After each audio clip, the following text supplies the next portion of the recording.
Blog Talk Radio.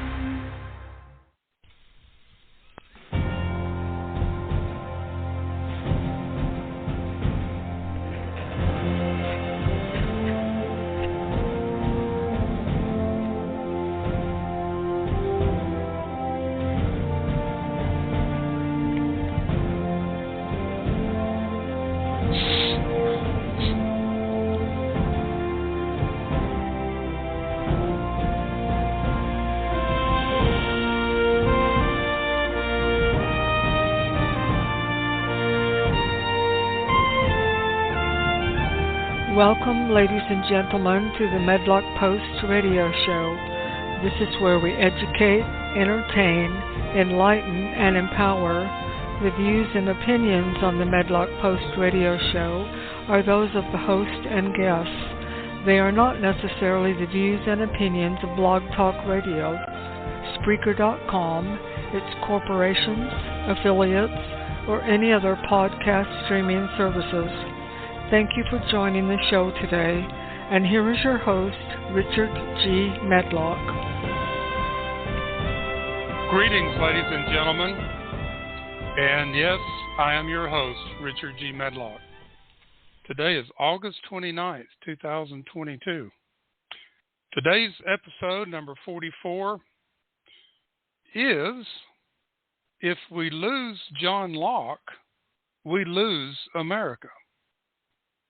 Now, I'm sure those of you who saw that title are sitting there, who's John Locke?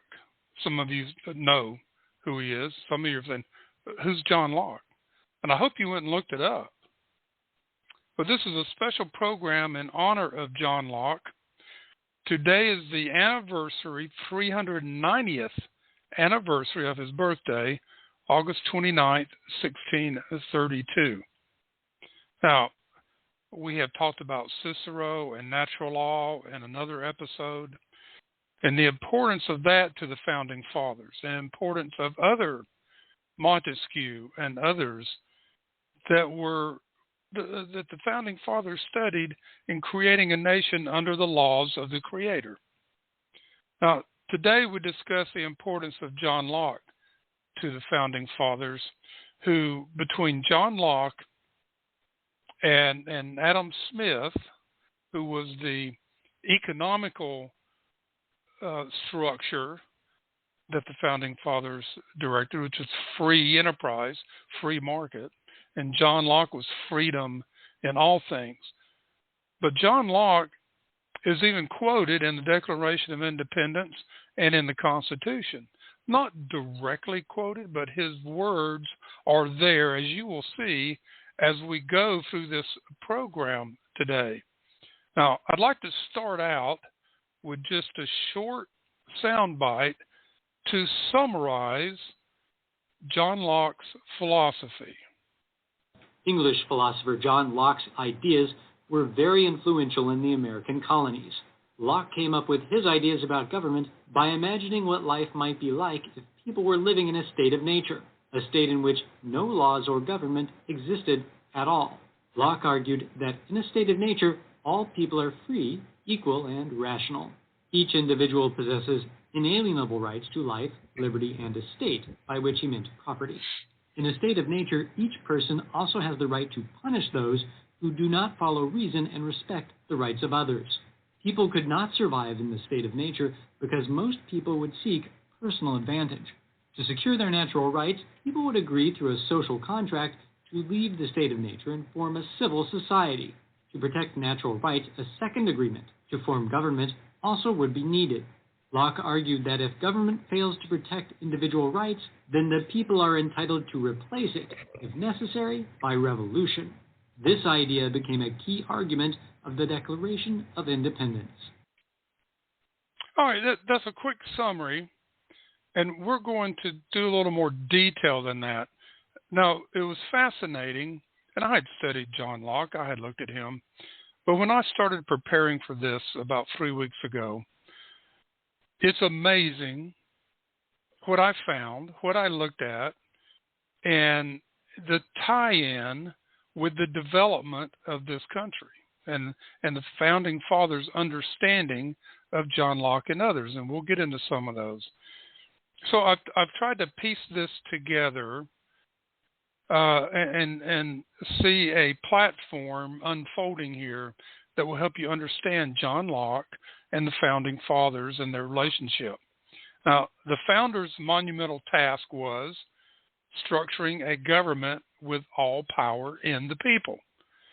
The Founding Fathers called it people's law. Part of the genius of the Founding Fathers was their political spectrum or political frame of reference. It was the yardstick for the measuring of the political power in any particular system of government. They had a much better political yardstick than the one which is generally used today. The founders had used the modern yardstick of communism on the left and fascism on the right. They never would have found the balanced center which they were seeking. Now, the founders' common denominator of basic beliefs. And this is important, that common denominator, and we call it today the common ground. But in this case, they were formulating a new government, a new country. So common denominator is the word, the correct phrase here. One of the most amazing aspects of the American story is that while the nation's founders came with widely divergent backgrounds, their fundamental beliefs were virtually identical. They quarreled bitterly over the most practical plan of implementing those beliefs, but rarely, if ever, disputed about their final objectives or basic convictions. This is what we want to achieve. How are we going to get there? Let's put everything on the table, and let's take the pieces of the puzzle and put them together correctly. These men came from different churches, and some from no churches at all. They ranged in occupation from framers to presidents of universities, farmers. Their social background included everything from wilderness pioneering to aristocracy of landed estates. Their dialects included everything from the loquacious drawl of South Carolina to the clipped staccato of Yankee New England. Their economic origins included everything from frontier poverty to opulent wealth. Then how do we explain the remarkable unanimity in fundamental beliefs? That's a great question. How did they get there? Why can't we do it today? Perhaps the explanation will be found in the fact that they were all remarkably well-read and mostly from the same books. Although the level of their former training varied from spasmodic doses of home tutoring to the rigorous regime of Harvard's classical studies, the debates in the Constitutional Convention and the writings of the founders reflect a far broader knowledge of religious, political, historical, economic, and philosophical studies than would be found in any cross-section of American leaders today. That's right. They were not seeking power or governmental power. And that's the difference in our so-called leaders today. The thinking of Polybius, Cicero, Thomas Hooker, Coke, Montesquieu, Blackstone, John Locke, and Adam Smith salt and peppered their writings and their conversations. Now, the one thing in common here with all those names, Polybius, Cicero, Thomas Hooker, Coke, Montesquieu, Blackstone, John Locke, and Adam Smith, was a belief in a separation of powers, different branches of government, and freedom of the people, and the power is in the people. This is the studies that the founders were drawing from. They were also careful students, the founders, careful students of the Bible, especially the Old Testament. And even though some did not belong to any Christian denomination, the teachings of Jesus were held in universal respect and admiration. So there's your common ground right there that built into the common denominator. Their historical readings included a broad spectrum perspective of Greek, Roman, Anglo-Saxon, European, and English history. So you see, they just weren't looking from the day they were born. They were looking back in history to figure out what happened there. Now, nothing is more remarkable about the early American leaders than their breadth of reading and depth of knowledge concerning the essential elements of sound nation building. Sound nation building. Fundamental principles, ladies and gentlemen. The relative uniformity of fundamental thought shared by these men included strong and unusually well-defined convictions concerning religious principles, political precepts, economic fundamentals, and long-range social goals. On particulars, of course, they quarreled, but when discussing fundamental precepts and ultimate objectives, they seemed practically unanimous. You see that? Ultimate objectives, fundamental precepts. They stayed in a boundary that they drew, that they understood. They stayed in that boundary. Something we can learn from today. They even had strong criticism of one another as individual personalities, yet, folks, admired each other as laborers in the common cause. John Adams, for example, felt a strong personality conflict between himself and Benjamin Franklin, and even Thomas Jefferson. And these were well-documented conflicts, however. Yet Adams' writings are steeped in accolades for both of them, and their writings carried the same for him. One of George Washington's most vehement critics was Dr. Benjamin Rush, and yet that Pennsylvania physician boldly supported everything for which Washington worked and fought. Fundamental precepts and ultimate objectives. Remember those two phrases. We need them today. Now, back to this. If we lose John Locke, we lose America. Now, what's the importance of that statement? Well, you're going to see as we go through this how important that statement is. When John Adams and Benjamin Franklin read Thomas Jefferson's draft of the Declaration of Independence, they undoubtedly recognize two things: Jefferson's peerless prose and the political wisdom of the 17th century English thinker, John Locke. We still admire Jefferson's skill as a writer, but we have lost an appreciation for Jefferson's philosophical mentor, who was John Locke. Locke was born in 1632 in a small village in Somerset, England. He studied at Oxford to be a physician, but achieved fame as a political theorist. In 1690, he authored one of the most famous political tracts in history, two treatises of government. And folks, you need to read them. You might have to read them 3 or 4 times to get the gist of them. England had just gone through a period of great political turmoil, the so-called Glorious Revolution of 1688, in which the Catholic King James II was overthrown and replaced by a Protestant one, William of Orange. Now, those names should be familiar to you if you've studied any type of true history. The purpose of that revolution, which Locke supported, was not merely to substitute one king for another, but to move power away from the monarch and place it in the hands of the people and their elected representatives. The laws and liberties of this kingdom, in Locke's view, belong to the citizens. This was, of course, how the American rebels saw their relationship with England. Do you get this? This was, of course, how the American rebels saw their relationship with England. You're too overbearing. We need to have a word here. We don't have any representation. The American had no say in laws that the English crown and parliament were forcing on them. And to put it mildly, they didn't like it.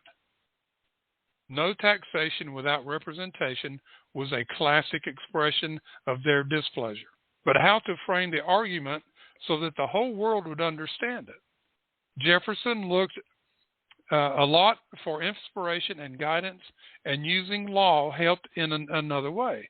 How better Jefferson's calculated to justify an American Revolution than to use the arguments that were once used to justify an English one. Use their own words against them, right? So what were those arguments? Locke proposed three things. First, all men are created equal. Second, certain basic rights exist independent of government.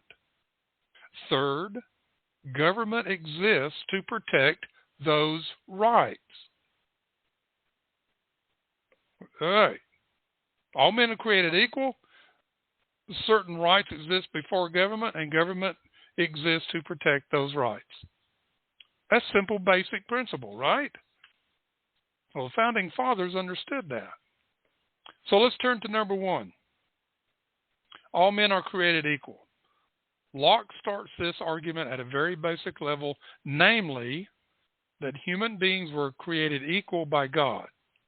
We're all part of the same species. We're all capable of doing human things. In that sense, we're equal not in qualities or outcome, but in rights. Let me read that again. We are equal not in qualities or outcome, but in rights, as John Locke wrote. Creatures of the same species, born to all the same advantages of nature, and the use of the same faculties should also be equal without subordination or subjection. Remember those words, folks. In this way, a king is in no way superior to a commoner such that he might violate the commoner's right. The king is a human being. The commoners are a human being. Each can reason, therefore. One is equal to the other. Do you see this? No one is greater than the other. No one should have power over the other. Now, we take this for granted now, but in 1619, it was a radical notion. And I don't know if we can even take that for granted today. All right, number two. Certain basic rights exist independent of government. Locke believed that it was man's natural state to be free. Government came later. One hears this thinking expressed in Jefferson's famous phrase, quote, "We hold these truths to be self-evident, that all men are created equal, that they are endowed by their Creator with certain unalienable rights," unquote. Right from John Locke, folks. Here's how Locke put it. The natural state of men is to be free from any superior power on earth, and not to be under the will or legislative authority of a government. As rational human beings, Locke contended, we have the liberty, whether king or commoner, to think and act as we wish, so long as we harm no one else. Basic principles here, folks. Simple, basic principles. Number three, government exists to protect those rights. For Locke, the purpose of government was to protect the individual's freedom and to protect the property, the land, the material goods he lawfully acquired.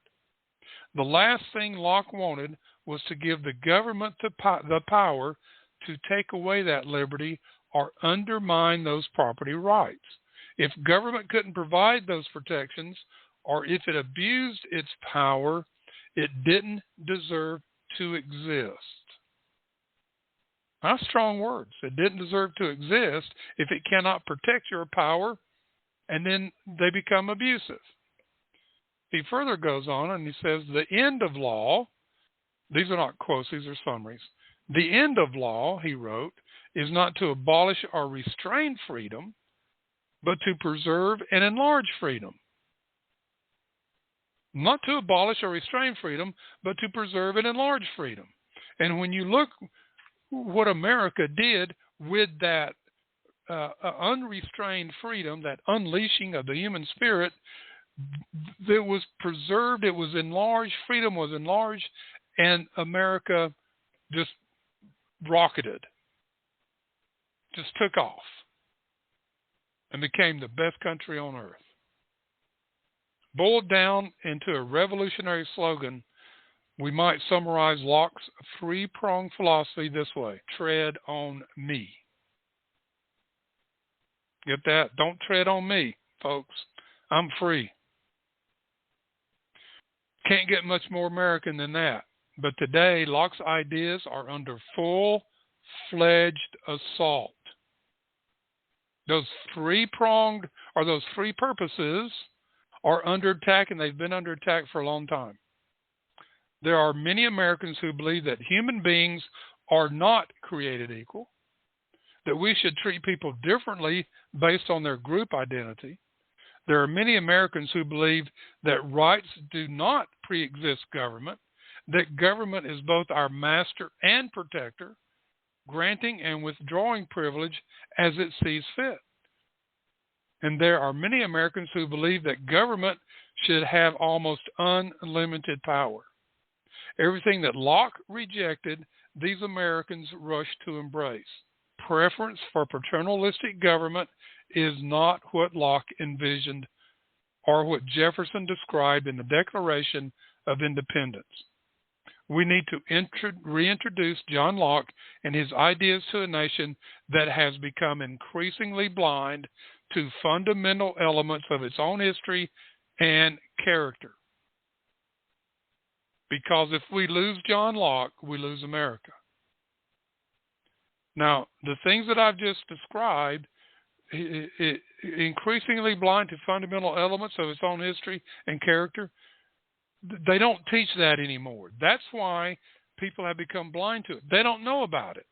They don't go up to a 20-year-old and say, could you tell me what John Locke believes? Who's John Locke? I dare you, anybody, go up to these young people and ask them who was John Locke. They won't know, and that's one of the problems we're facing in America. Now, here's a couple of John Locke quotes. Now, there's plenty of his quotes throughout the stuff. I just kind of threw these in. Quote, reading furnishes the mind only with materials of knowledge. It is thinking that makes what we read ours, unquote. To love truth for truth's sake is the principal part of human perfection in this world, and the seed plot of all other virtues. Truth. Remember, man does not create truth. Man is to seek and find truth. And that's what he's talking about there. Now, let's talk about how John Locke is very tied into the First Amendment. And you're probably sitting there figuring out some of that right now. All right. So how do you justify the ideas of rights? How do you set about convincing the human mass of cells and flesh and bones have natural absolute rights? How do we go about convincing them? Well, the First Amendment of the U.S. Constitution, for example, expressly forbids the making of any law respecting the establishment of religion, but the Constitution itself and its unalienable rights were influenced by and grounded upon the religious reasoning of John Locke. So the right not to be forced to practice a certain religion was initially justified religiously writing about 100 years earlier in 1689 to start the English Glorious Revolution. Locke's the treatise in his Treatise of Government was initially thought to be an attempt to justify William III's overthrowing of the Catholic James II. But some say it was written before this. The fear of Catholic tyranny in England was widespread, and Locke had also argued for religious toleration in a letter concerning toleration. The second treatise, the more important of the two treatises, is also a rebuttal to Thomas Hobbes, who is a royalist is a royalist abolitionist, a justification of the king having absolute power. So Tom Hobbes was in favor of the master controlling everybody, and was the first attempt to lay down the insoluble natural rights of man. The first treatise is a refutation of the monarchy court and patriarchal 1618 book, Patriarchal, why the most famous second treatise draws out Locke's social contract. Locke starts by defining his state of nature with hypothetical states humans lived in before establishing society in Locke's state of nature. Men are in a state of perfect freedom to order their actions and dispose of their possessions and persons as they think fit, is a state also of equality, wherein all the power and jurisdiction is reciprocal. No one had been more often than another, there being nothing more evident than the creatures of the same species rank promiscuously born to all the same advantages. Nature and the use of the same faculties should also be equal one amongst each other without subordination or subjection. But this state of nature has a law of nature to govern it, which obliges everyone, and reason, which is that law teaches all mankind who will but consult it, that being all equal and independent, no one ought to harm another in this life, health, liberty, or possession.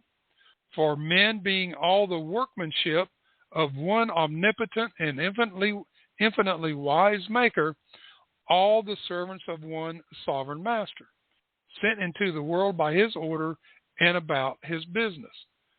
Locke rejected the king and an order, a God-given right for lineage leadership.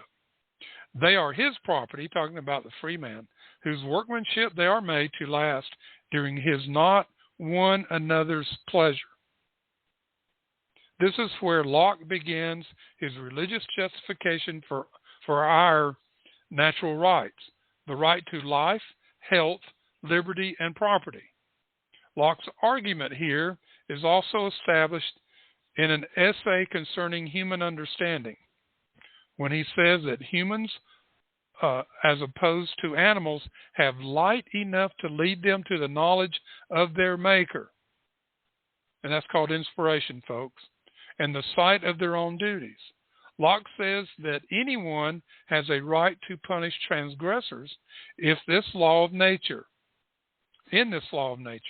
But the problem for Locke is that men are biased to their friends, and their passions for revenge will carry them too far when punishing others for this reason. Civil society and government are created as arbiters, whereas Thomas Hobbes, writing before Locke, granted the sovereign absolute power over the people. Or do you see what I just said is happening today? We have a two-tiered judicial system here, and those in power are favoring their friends, and if you're not part of them, you're being sought after. Continuing,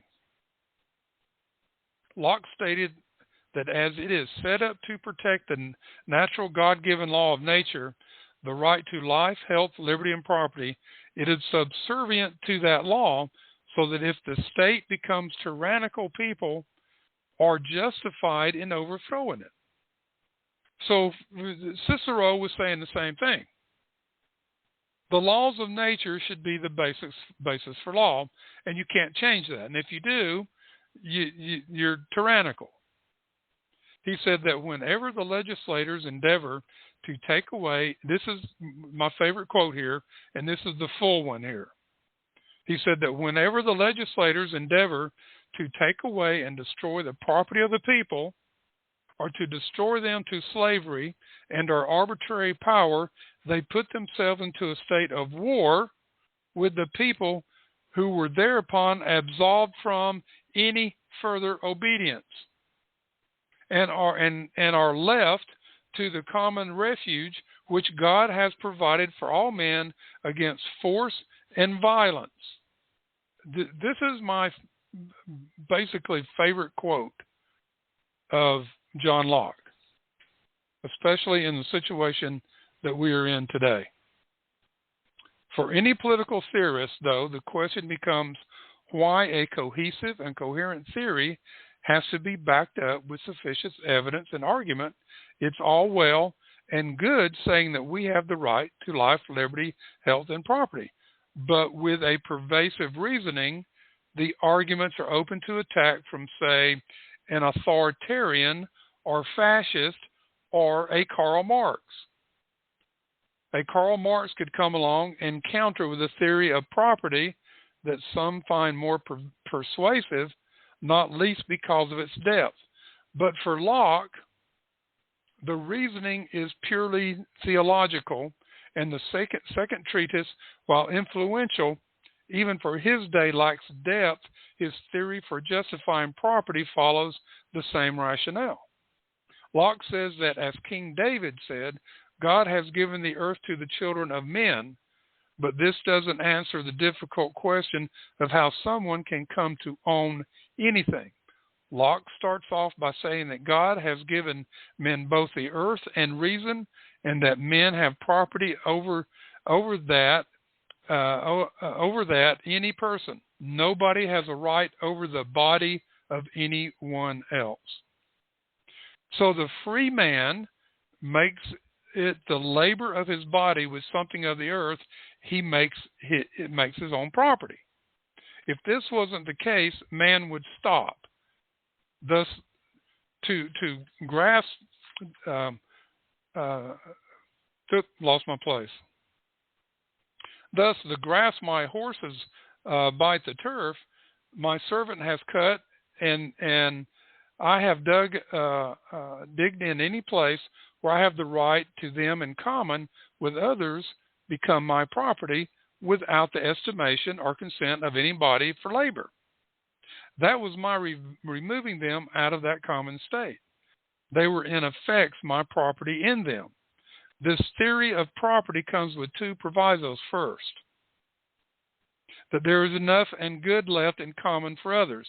And second, that as much as anyone can make use of and take advantage of life before it spoils so much that he may by his labor fix a property, whatever is beyond this is more than a share and belongs to others.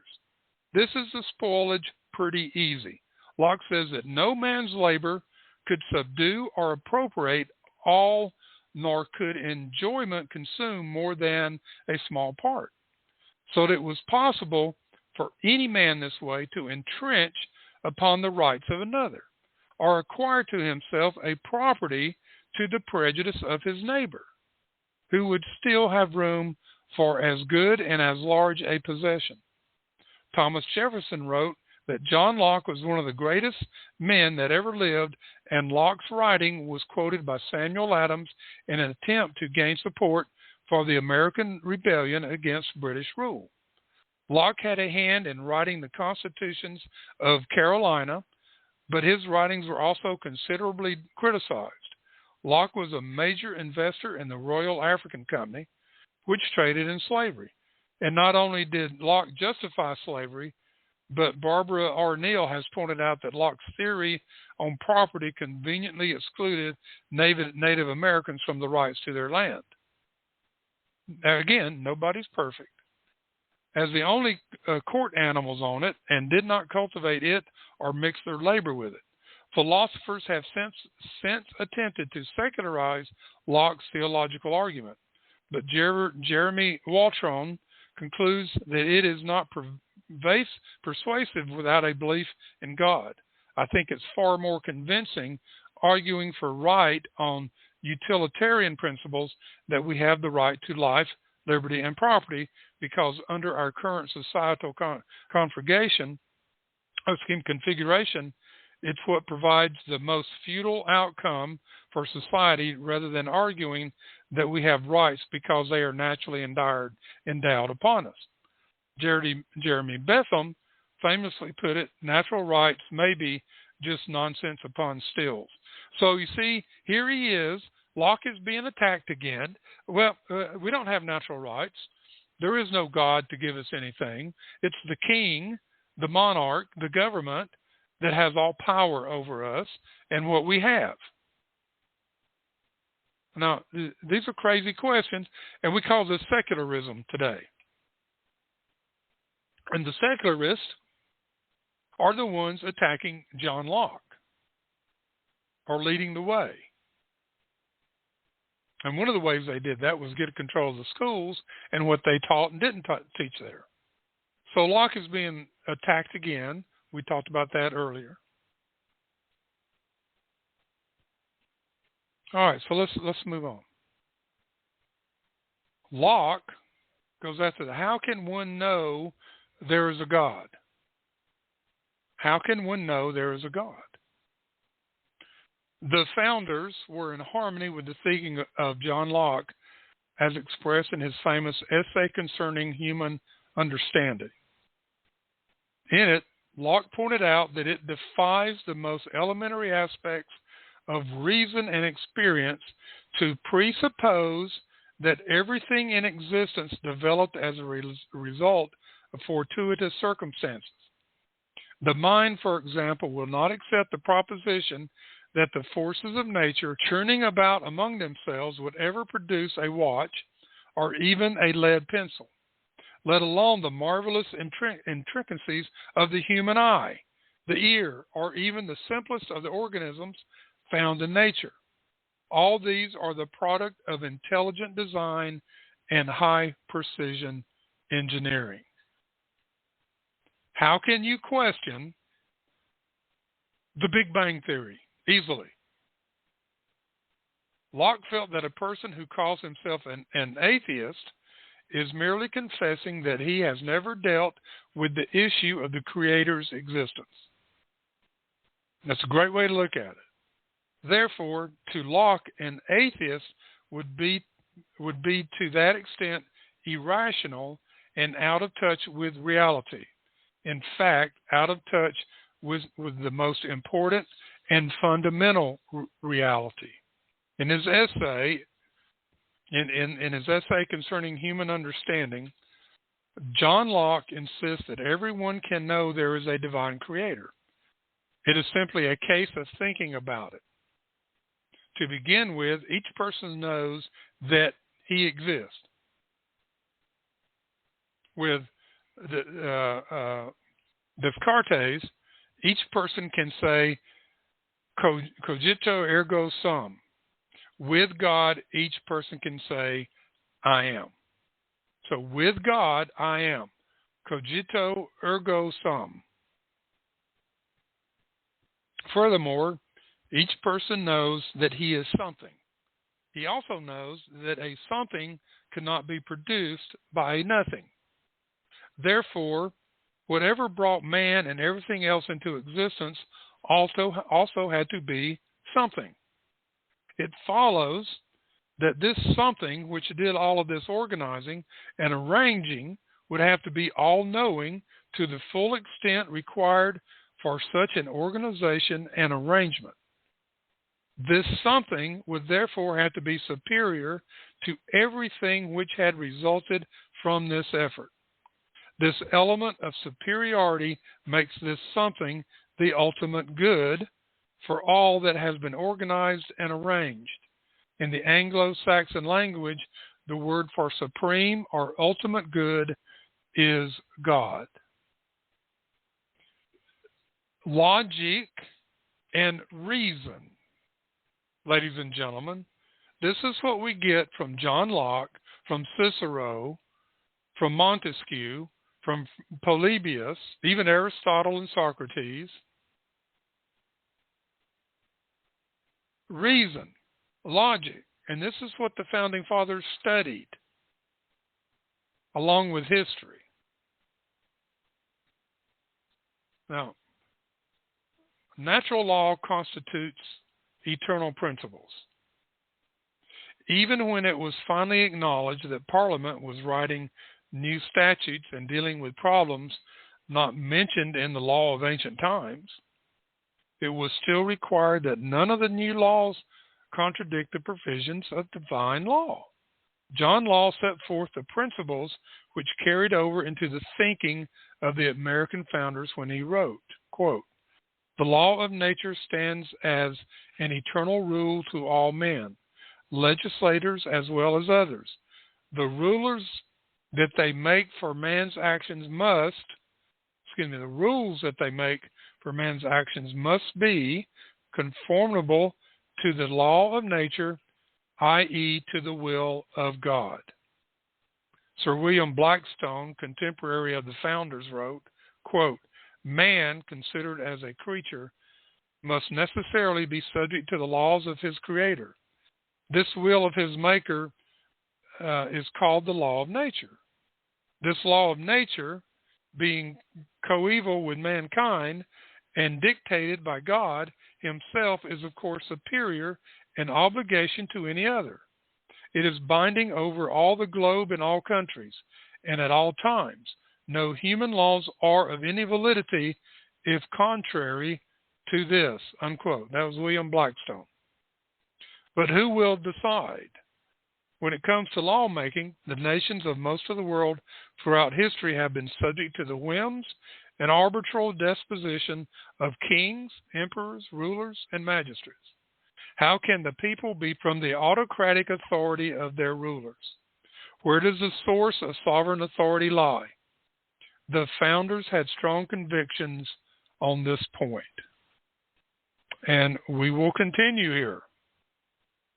The God-given right to govern is vested in the sovereign authority of the whole people.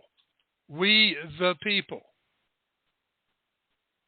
During the 1600s, the royal families of England did everything in their power to establish the doctrine that they governed the people by divine right of kings. In other words, it was declared a God-given right. Well, Algernon Sidney, who was a friend and a co-worker with John Locke, was beheaded in 1683 by King Charles II. And excuse me. And he was beheaded for saying that there was no divine right of kings to rule over the people. Sidney insisted that the right to rule is actually in the people, and therefore no person can rightfully rule the people without their consent. He was beheaded for this. This is what he said. Whether the supreme power be in the people, he replied, I say that they, including himself, who placed the power to govern in a multitude, understand a multitude composed of free men who think it for their convenience to join together and to establish such laws and rules as they oblige themselves to observe. Excuse me. Now that was Algernon Sidney,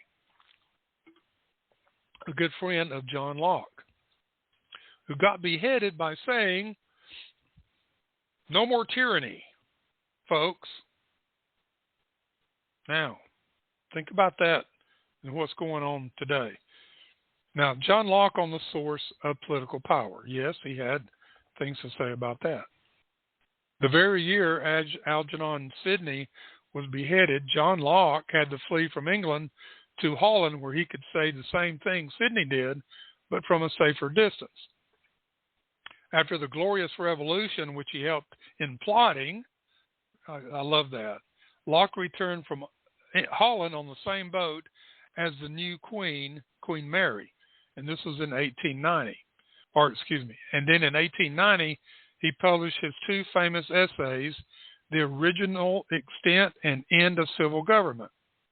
In the second essay, he wrote the following, quote, "In a lawful government, the designation of the persons who are to bear rule being as natural and necessary as part the form of the government itself, and that which had its establishment originally from the people. All commonwealths, therefore, with the form of government established, have rules also of appointing and conveying to those who are to have any share in the public authority.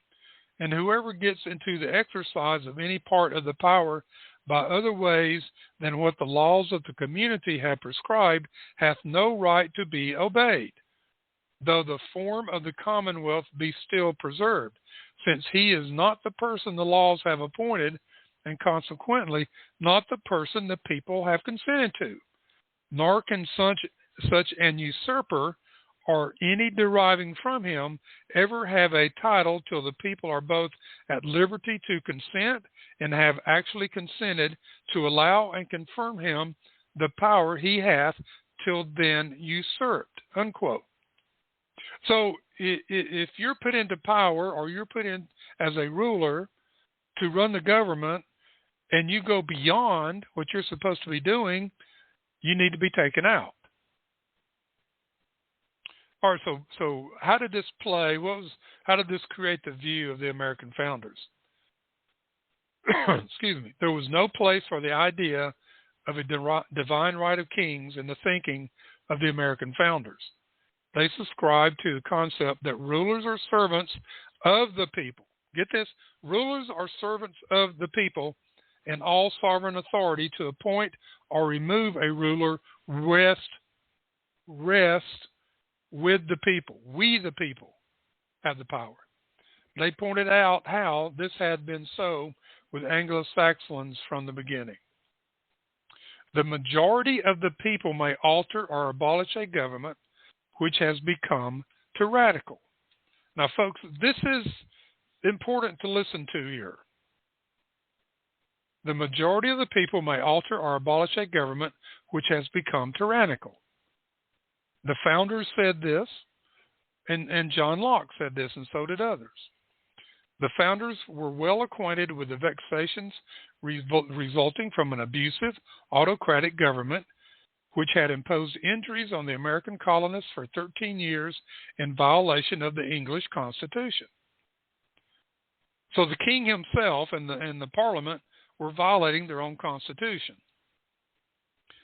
Thomas Jefferson's words in the Declaration of Independence therefore emphasized the feelings of the American people when he wrote, quote, "Prudence, indeed, will dictate that governments long established should not be changed for light and transient causes, and accordingly, all experience has shown that mankind are more disposed to suffer while evils are sufferable than to right themselves by abolishing the forms to which they are accustomed.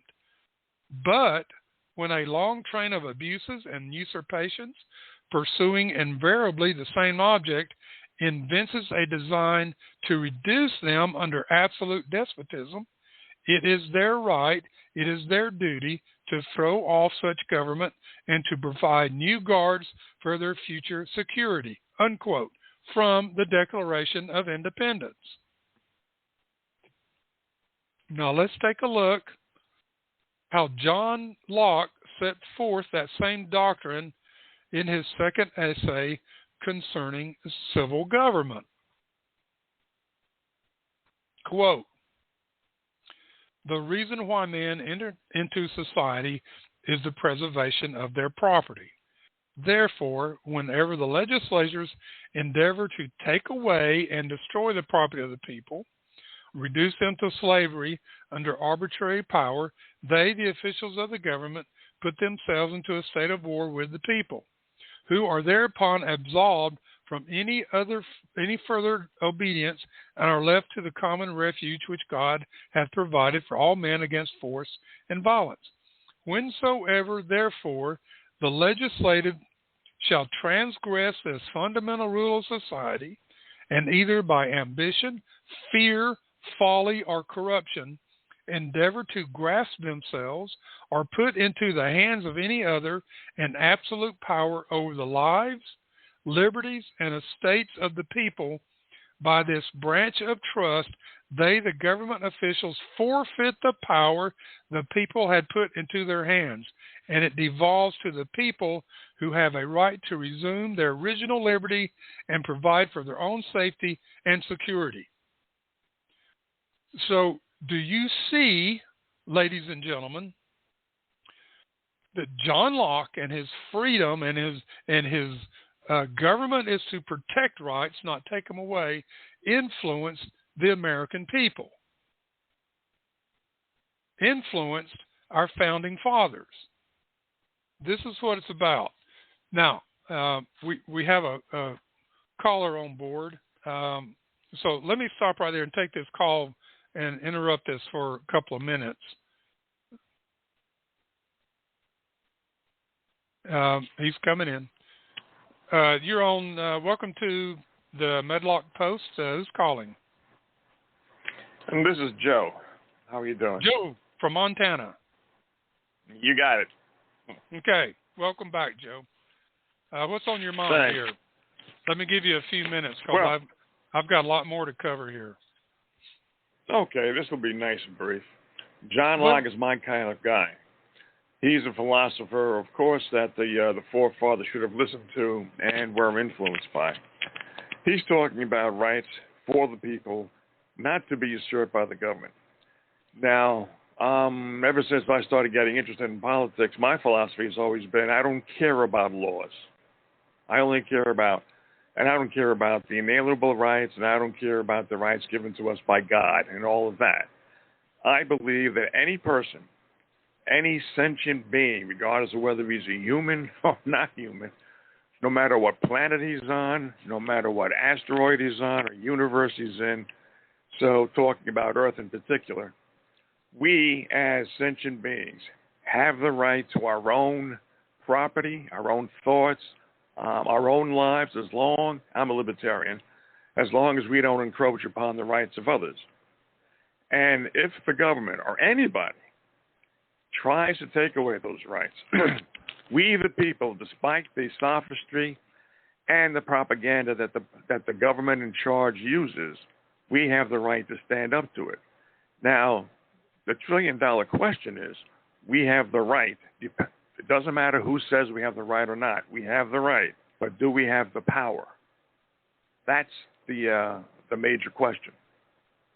So whenever you have time, I'd like to discuss that with you. Okay, and hang on, Joe. That's a great question. Hang on to that question. Okay, let me finish my stuff, and sure. Then we'll I'll put come myself back. on mute. Yeah, I'm going to mute you too. So I'll be back to you. Hang on. Okay. All right, great question by Joe. We'll get back to him. Let me finish up my treatise here. All right, back to John Locke and his influence upon the founding fathers.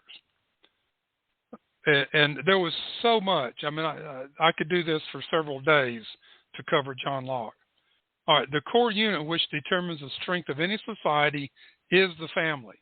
Therefore, the government should foster and protect its integrity, equality of men and women under God's law. And this was John Locke's philosophy. The American founders felt that the legal, moral, and social relationship between husband and wife were clearly established by Bible law under what Dr. Carlton Marlowe has described as differential equality. The husband and wife each have their specific rights appropriate to their role in life and otherwise share all rights in common. The role of the man is to protect and provide. The woman's role is to strengthen the family solidarity in the home and provide a wholesome environment for their husband and children. Now, I'm sure a lot of you out there are attacking Richard right now and saying, "Well, are you going to cause a revolution?" Well, maybe we do. Okay. For the purpose of order, the man was given the decision-making responsibilities for the family, and therefore, when he voted in political elections, he not only cast a ballot for himself, but also for his wife and children. In theory, God's law made man first in governing his family, but as between himself and his wife, he was merely first among equals. All right? Now, he further goes on, father and mother treated equally in Scripture. John Locke wrote his second essay concerning civil government just as the colonies were becoming established, and his thinking was reflected in the family lifestyle of the American colonies more than England itself. He stressed the equal responsibility, the equal responsibility of mother and father in rearing children. Equal responsibility, folks. No, let's get rid of the fathers. You don't need the fathers. You have the government. No, it's equal responsibility. He stated that the term paternal authority seems so to place the power of parents over their children wholly in the father, as if the mother had no share in it. Whereas, if we can consult reason or revelation, we shall find that she has an equal title, which may give one reason to ask whether this might not be more properly called parental power. It must certainly bind them equally to both the concurrent causes of it, and accordingly, we see the positive law of God everywhere joins them together without distinction when it commands the obedience of children. Honor thy father and thy mother. Whosoever curses his father or his mother, ye shall fear every man his mother and his father. Children, obey your parents. This is all from the Old and New Testaments, from Exodus, Leviticus, Galatians, Corinthians, and so forth. So Locke was laying out here the strength of the family, to the family. This is what creates a strong society. The father was to provide and protect. The mother was to nurture the family, to bring them along, to create this moral and righteous society. So this is what we're looking at here from John Locke. Ladies and gentlemen, go study him. There's plenty out there. I had like 40 resources that I pulled a lot of this from and had to narrow it down. But a quote from Thomas S. Monson, and then we're going to get back to Joe for a few minutes. Quote, we forget how the Greeks and Romans prevailed magnificently in a barbaric world and how that triumph ended, how a slackness and softness finally overcame them to their ruin. In the end, more than they wanted freedom, they wanted security and a comfortable life, and they lost all comfort and security and freedom, unquote. All righty, let's go back to Joe. Joe, you asked a powerful question. Do we, the people, have the power to get our government back, to get all our freedoms back without fear from government? Is that basically your question? No, it's not without fear from government. Of course, we're going to fear the government. It's not a question. Well, it is a question. It begs the question about, yes, we have rights, but those rights are very, very tenuous. They have to be protected, and they can't be protected by a corrupt government, which is what we've had for a long, long time, and which is what the world has had. We have to protect our own rights, but where do we get the power from? If we're not powerful enough to protect our rights, then a philosopher I think is a great philosopher is George Carlin. And he said we don't have rights, all we have are privileges. And I happen to agree with him in practical mode. In theory, we have rights. But in all practicality, we have privileges. Because we're not the ones Well, I'm going to disagree with you a little bit on that. A privilege is something. A privilege is something that is offered to you from someone in authority. A right is something that is God-given, and no man has a right to take that from another. A privilege can be taken away at any time. And I know George Carlin. He was a great comedian and a philosopher. But that's the two differences between a right and a privilege. And the government that we have today is saying, oh, we will let you do this. We will give you this privilege. We will give you this privilege to take from workers so that you can live and not have to do anything. That's a privilege to you. What they're calling an entitlement. So a privilege and an entitlement could be kind of the same thing. But where do we get the power? Yeah. Okay. Mm-hmm. Yeah. I mean, that's another discussion. But where do we get the power? We get the power from the Constitution. The Constitution lays it out, and it clearly defines what government can and can't do. And those things that is not defined in the Constitution to the federal government resolves to the states. To the states or the people, I know. To the states or the people. Now right. let's take a look. Where do we go from here? The first answer is at the ballot box. That's where we get our power, and which has been abused for decades. And people not voting, it goes back, hey, if you didn't vote, don't complain. Yeah, I'm sure you've heard that saying. But voting is one way. Speaking up is one way. Now, revolution is the last resort. All right, Joe, you were going to say something. Yeah, when Colin was talking about rights as privileges, he wasn't saying that the government has the right to give to us, grant to us what we believe are rights. What he's saying is what I agree with, is that the power, the privilege is granted by a donor to a recipient and can be taken away by the donor. A right is something that we are supposedly born with, and nobody is supposed to be able to take it away. But any person with a bayonet can take it away. That's correct. In order to protect the rights, in a civilized society, which we are, in the Republic, our first line of defense is the ballot box. But the ballot box is gone. It was gone in 2020. It was gone in certain cities a long time ago.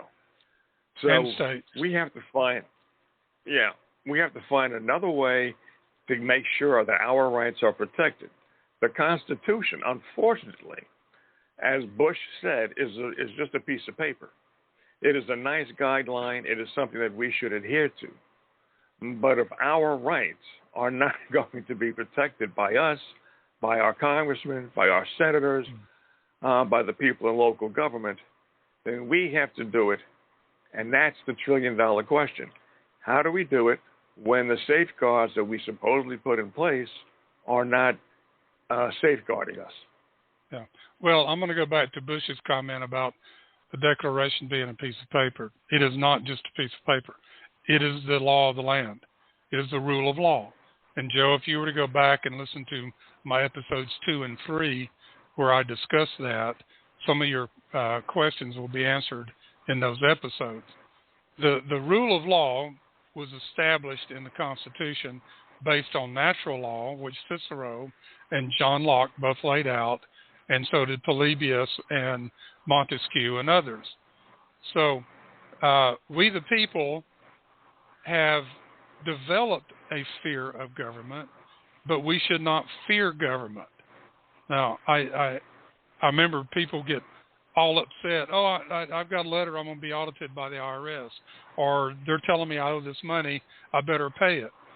When, in fact, they didn't owe a penny, but it was such a small amount, like $300-400, they paid it because of their fear of the IRS and what the IRS could do to them. And I've been audited in the past, way back when, and I would sit down with my attorney and my CPA and go over the laws, and I knew the right questions to ask and the right forms and the right things. The power of the people is knowledge of the law, and it's the knowledge of the history of this country and how it was founded. And that's why I spend so much time on it. When we have that knowledge, when I went into the IRS, I had the knowledge to defend my position and to make it right, and it scared the Bee Gees out of the person, of the many people through the years that audited me through my businesses. It scared them when I walked in and knew more than they did. It all of a sudden they were like, oh, this guy knows what he's talking about. I mean, I had one that said, how do you know all this stuff? Well, I sat down with my tax attorney and my CPA, and they explained all this to me. And I have the documents here to prove it, da-da-da-da-da. And it scared them. And so when we face all of anybody in government, they work for us. And I don't agree with the ballot box is gone. It's been tampered with. But I think in November, the mass voting that's going to take place in November, because people are so upset with all these socialistic policies that are being in place, November, we will probably see the biggest turnout in election history. And it's going to be phenomenal what happens. Now, do politicians steal elections? Yeah, they do. They do. And we need to fix that. We need to fix that. And there's no effort. Some states are trying to fix it. And the states that care about it, the states have the right to make election laws, not the federal government. So the governor, the Constitution gives them that, and the state constitutions give them that right. But in the swing states in particular, the state election boards usurp that right with the state legislature sanctions, and they stole the election away from Trump. Well, now, legislators were not involved in it. Governors and attorney generals. I know. And nothing was done by legislature. So what they did was illegal. That's what I'm saying. Yeah, and I know. But they did it. They did it, and some people have gone to jail for it, and some aren't. But this is the problem with our system today, and the American people need to be screaming for justice. Like this thing with Trump, they're trying to hang this guy because he threatens them. Yeah, there are people fighting back, but again, my $1 trillion question is, let me revise that. Where do you think America is going to be after the 2022 midterms? Do you think we're going to be on the right track? I think we're going to be put back toward the right track with the president still in the White House, and even if we get control of both houses of Congress, they can pass a bill that's good for America, but he can veto it, and I'm afraid they're not going to have the veto override vote. Mm-hmm. And so we could be in a stalemate, and Congress can also do away with funding to some of these projects that's going on. Now, so it's interesting as we look from either a libertarian or a conservative or even a socialistic standpoint. There are no Democrats anymore. They're socialists. And now there's a lot of people that I know, they're friends of mine that are Democrats, and they're sick and tired of what their party's doing. And they've told me this, we're not voting for them anymore. But yeah, a lot of Democrats are feeling that way. Yeah. There's a step-by-step process here. When we go back to the founding of the country, it was a step-by-step process. But prior to 1776, and I did a episode on this last week, the people had to feel like there was enough public virtue to be self-governing to have freedom. And it took them 3 years to get to that point. They wanted to break away from England, but do we have the virtue enough, the moral authority, the moral livelihood to handle the freedom and self-governing? It took them a while to get there. And then in 1776, they were there, and thereby the Declaration of Independence. Mm-hmm. So then they came up with Articles of Confederation that weren't strong enough. And well, that's what history says. But the Articles of Confederation pretty good job for the 8 years that the fighting was going on between Washington and King George. That's but the correct. thing is, okay, where do you see America, let's say, by 2025? Do you think corruption is going to be as bad as it is now, worse, or how do you see it? Excuse me. That's a great question. The vision for the future has two roads. One road is a road of great Americans who believe in the Constitution, who believe in God, who believe in a creator, whether they call it God or what, who believe in doing right, who believe in rights as human beings given from that creator, who who understand this, have raised their children in that knowledge, and they will be the ones that will defend and protect the Constitution. The other road is the road of lawlessness, which we are seeing in our government today. It is a lawless government, and part of that government will still be there. It will be in the people.